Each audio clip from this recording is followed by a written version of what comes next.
We'll start with cat and cow. So come into tabletop. By that I mean that you've got your wrists under your shoulders, knees underneath your hips. Just have a neutral spine. By that I mean that we're not curving into the back and we're not arching into the back. Let it be flat. Think about relaxing the toes. Maybe just give them a little bit of a shuffle onto the floor. As we breathe in, I want you to raise the bottom, raise the chest, raise the chin, but not too high, so we're not overstretching. Just a nice placement. Exhale, pubic bone comes towards the navel, chin heads down towards the chest. Breathing in, raise through the bottom, raise through the chest. Shoulder blades will draw a little bit together, keep the arms long. Breathing out, tucking the tailbone, really separating through the shoulder blades. So it's as though they're sliding away from each other. Inhale, take this round. This is our cow posture. Exhale, we come into our angry cat. We're pushing the floor away, inner parts of the elbows facing towards the front of the mat. All right, let's come back to a neutral spine. Now I want us to take a thread the needle. So if you flip the right hand upwards, before you slide it under, make sure you keep it in line with the wrist of the left hand. So bring this right shoulder, right ear towards the floor. Let the left shoulder be relaxed away from the ears. Breathe into this here. Make sure you're not holding your breath at any point. Drawing that left shoulder back towards the right. Push into this left hand to come up. So you just, that act of just pushing into the hand, it's a little bit like a mini press up. So we're always building strength. Then we'll go to the other side. So turn the palm over first. And then as it slides through, it's directly behind that wrist. Bringing the left shoulder, the left ear down towards the ground. See if you can keep the hips above the knees, roughly. Push into that right hand. Come back. We're going to do one more. So drawing that right arm through, it's not about wrenching the arm to get a strong stretch into the shoulder. This is about the spine, okay? We're already creating movement, heat, strength into the back. Don't want you to force the stretch. Use the strength that you have in these muscles to hold the placement. Pushing back into that hand, right hand to the floor, turn left palm up and sliding it through. Pushing back into that hand. All right, let's come back into our neutral spine. Back in our tabletop, going to come up onto the toes. Walk the hands out just a little bit further. Knees come from the ground and push the hips back, and we end up in our downward facing dog. Now, if you want to check the length of your down dog, roll forwards into a plank. Your wrists should be underneath your shoulders. Maybe have a mirror nearby, or record yourself doing your down dog so you can just check you've got the length correct. It's really tempting to push back and then either walk the feet in or push back and walk the hands back, because you want to try and get your heels to the floor, but that's absolutely not the aim of your downward facing dog, okay? So I very often still check my length, soften into the knees, draw back, let the bum go up towards the sky. Softness into the knees, you're pushing into the fingertips, into the knuckles. Don't force this into the heels of the hands. That's when you start to get wrist pain. All right, so this is your downward dog. Breathe into this. Don't let the shoulders crunch up to the ears. Again, that signals to your brain that something's not right. Let them be relaxed. Can you keep the ears in line with the upper arms? Shoulders, sorry, not shoulders, elbows are almost drawing towards each other slightly. It's a really strong posture for the back. We talk about down dog being a resting posture. I don't find it massively restful. All right, I want us to then come back onto the knees. Bring your right foot forward to where your right hand is. I'm going to shuffle this left knee back just a little bit, driving this right foot into the ground. All right, so coming up to your low lunge. Before we do anything, think about the tailbone coming under ever so slightly. It's not much of a movement, can you see? It's like a minimal twerk. You can have your hands onto that thigh if you want, but we're driving here the pelvis forwards to really open into the front of this left hip.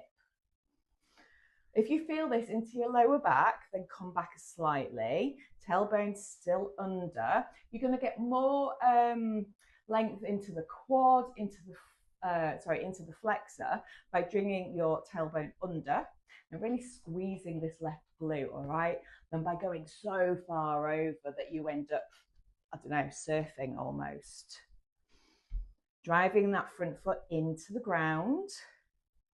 Whilst you're doing this, imagine that you're trying to bring this right heel back, all right? That's going to straighten you up a little bit into the hips.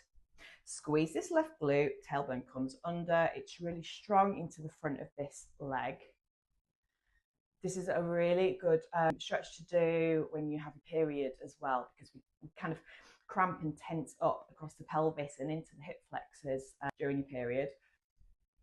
Let the shoulder blades come back towards each other, so we're still thinking about activating the muscles around the spine. And hands to the floor, frame that front foot, knee comes back, left foot forward, back into your low lunge, push into your left foot. So we do exactly the same. Bring this knee back a little bit further, tailbone slightly under. Remember, it's a mini twerk. Tailbone comes under, driving forwards a little. People talk about not letting your knee come over your ankle in yoga, but it's nonsense.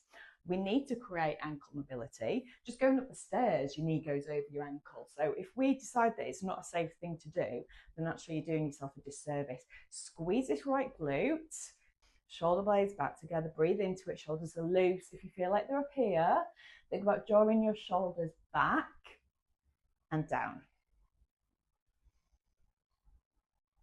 All right, hands back to the floor. We want us to come briefly back into our tabletop. Tuck the toes under. Any point you get any wrist ache or pain, bring them forward just a little bit.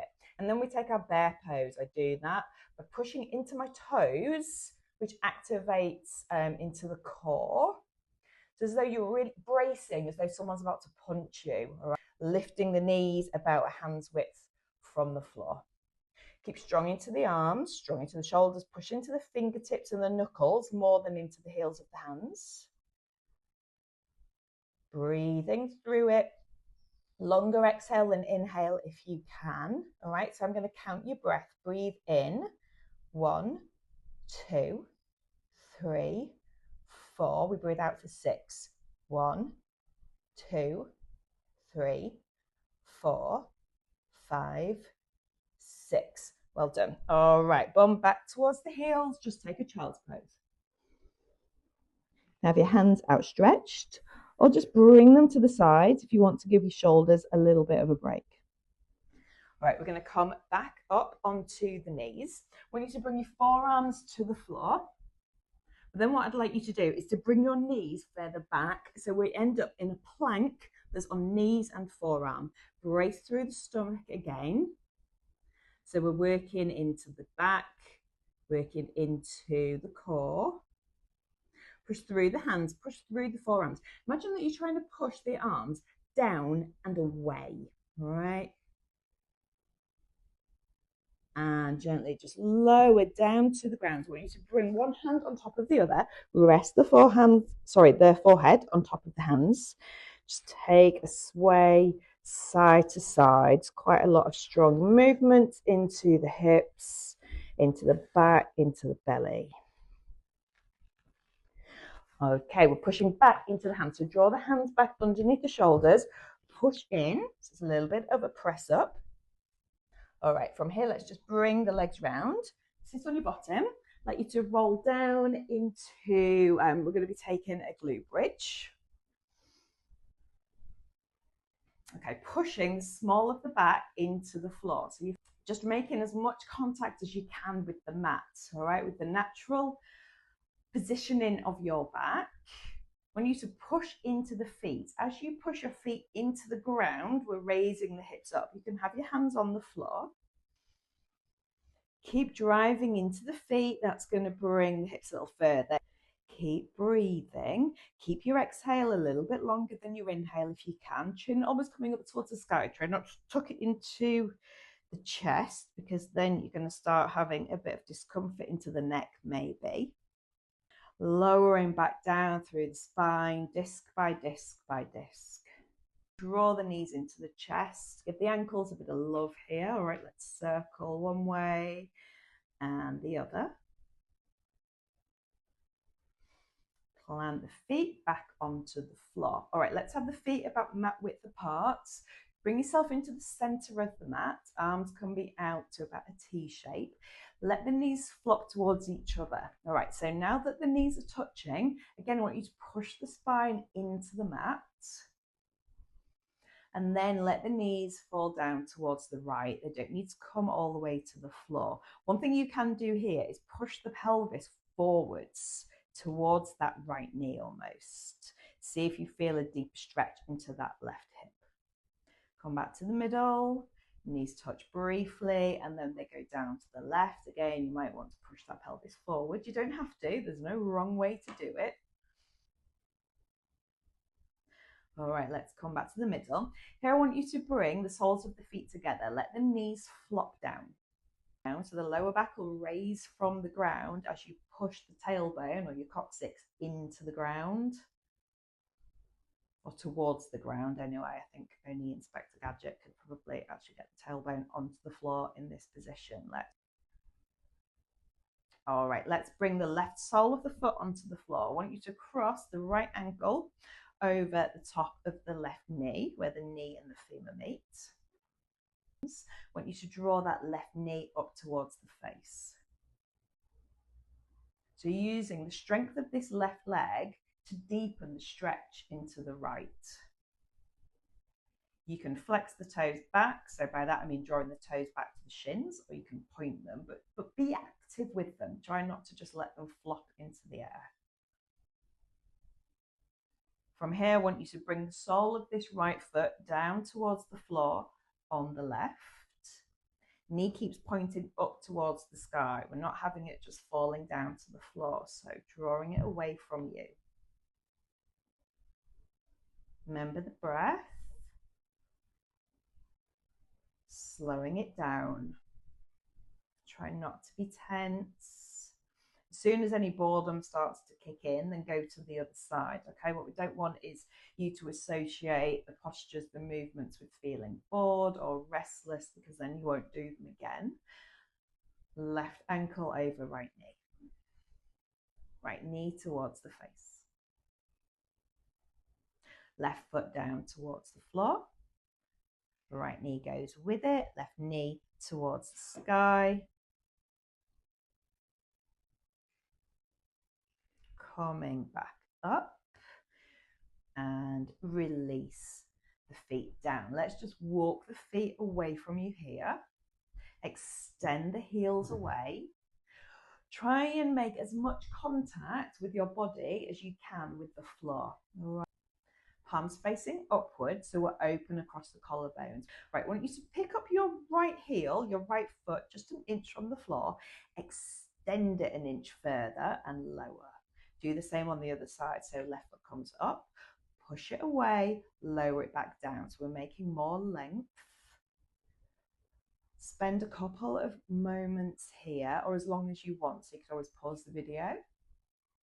Set yourself a little timer or a big timer. Try not to skip through the Shavasana though, the resting posture. It's not meant to be an endurance test, so if it's horrible, obviously come out of it, all right? No one needs to force it. But there's something about trying to not rush from one posture to another, because we need to create that muscle memory. But when we just shoot from one thing to another, you're giving your brain and your body no chance to recognize what it's done, hold on to it and make its memories. When you've had a little bit of time here, have a big exhale, full body stretch, okay? Long from fingertips to toes, and then curling up into a ball. Really squeeze the knees in. I am a believer that nobody will ever cuddle you or hug you as well as you do yourself, all right? You know just how much pressure you need, so squeeze in tight. Give yourself the best hug you've ever given yourself. Take a roll to one side, right or left, doesn't matter. Fetal position, just briefly, before we push into the hands. Come back up to seated. Take a moment.